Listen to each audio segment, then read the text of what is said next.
GAIL and RRVUNL partners for setting up around 1000 megawatts of solar and wind projects in Rajasthan.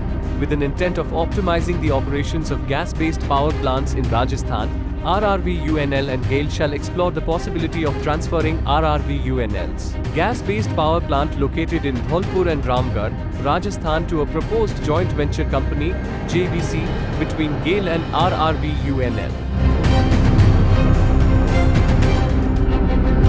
SWREL announces new order for PV plant in Rajasthan. Sterling and Wilson Renewable Energy Limited, SWREL, has placed a domestic solar EPC order for a 400 megawatts AC, 633 megawatts DC project, marking an increase in its total order inflows for Q1 FY25, strengthening its growth trajectory in the renewable energy sector.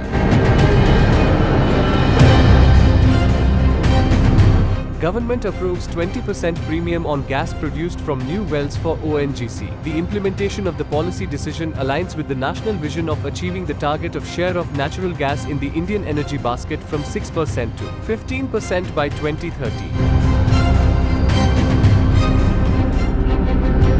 Government amends guidelines to export electricity. Under the new guidelines by Ministry of Power, Indian power generation and distribution companies can now export electricity generated from coal, renewable energy, or hydropower plants. These exports can be made directly or through licensed traders, as long as they get approval from the designated authority.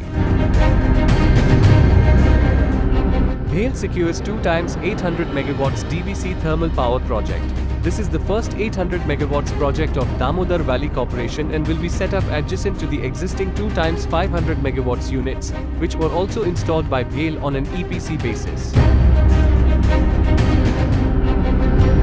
Government to add 50 gigawatts of recapacity in FY26, lowering share of thermal power. Report. According to CRISIL ratings, the plant load factors, PLFs, of existing thermal power plants will see a decrease and will remain healthy at over 65% by FY26, down from 69% last year.